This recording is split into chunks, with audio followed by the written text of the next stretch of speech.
Alright, ang oras, alas 10:30. And this time check is brought to you by... Wow! Mga kaistorya, nagulat mo ba? Laro kayo. Ulat mo ni Papa RD ba? Sa atong part 2. Sa atong part 2 on how to sustain your married life. Last episode, di ba yung ko sa mo? The first thing to do in order for you to sustain your married life is you have to decide to stick together no matter what. Decide to stick together. Ito, final tip lang, mga kaistorya. I'm not saying na mo na gini ang perfect tip, ba? I'm just sharing my experience. Sa mga tanang nganong nag-discuss man ka na Papa RD.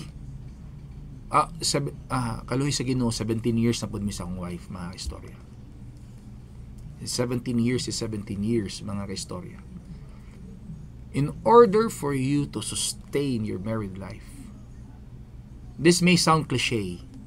Cliche yan. But, this is the most effective ingredient of all. Your relationship must be God-centered. Dapat ang Ginoo, ang Panginoong Diyos Jud ang magpatunga sa inyong relasyon. Kay kung ang Ginoo mo ay sentro sa inyong relasyon, kapag kanay problema moabot sa inyong kinabuhi, dili ninyo solohon or brasuhon ang inyong problema.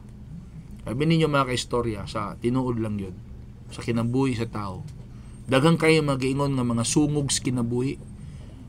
Now, kung naay mga problema nga moabot, unya brasuhon lang sa magtiayon, abi nilag kaya nila ang mga problema sa kinabuhi, sila lang ang musulbad. May tabuan na, mga kaistorya, kung kamo ramo musulbad, inyong ipadapli ng Ginoo, inyong ipadapli ng Panginoong Diyos, padapli ninyo. May tabo ba ito, na mag-away mo ba? Tinood lang, mag-away mo kay tao na ta, mga kaistorya. Bisan pag mayong kag-bright ka, pero nagya pa yung limitasyon ng imong kakayahan, imong kapag ka-bright, na yung limitation. Pero, if we will allow the so-called divine intervention sa relationship, your relationship will survive. Why? Kinsa man lugar makalabaw sa Panginoong Diyos? Diba? Kinsa man lugar makalabaw siyang gahom? Bisan pag unsa ka pangit na situation, mga kaistorya, kung tabangan ka sa Panginoong Diyos, kanang imong pangit na situation, pwede na niya i-turn around into your advantage. Kung baga kayang ipihit ng Panginoong Diyos kahit gaano kasama ang isang bagay o isang pangyayari, kaya niyang ipihit para sa inyong ikabubuti kung kayo ay magtitiwala sa Kanya. So dapat ang relationship God-centered. Di ba? God-centered ang relationship. Pag may problema, pray. Pag may issue, pray. Di ba? Pag may magkasakit sa pamilya, pray. Unahon niya to ang Ginoo, mga kaistorya. Unahon gyud na to ang Ginoo sa atong relationship.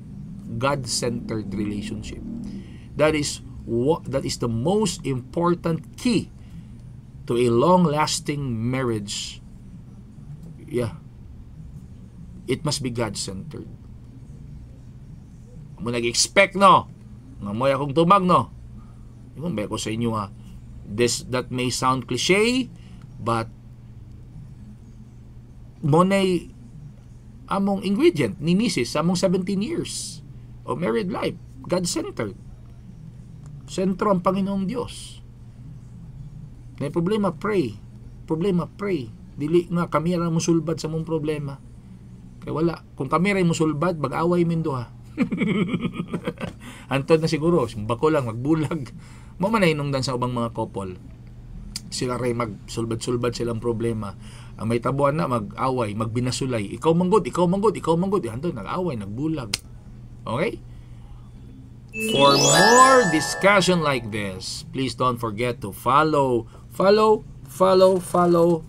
my FB page and TikTok account, and subscribe on my YouTube channel, Mag-Istorya ta Info Vlogs. I-share po na ninyo. I-share sa ninyo, mga kaistorya. Thank you!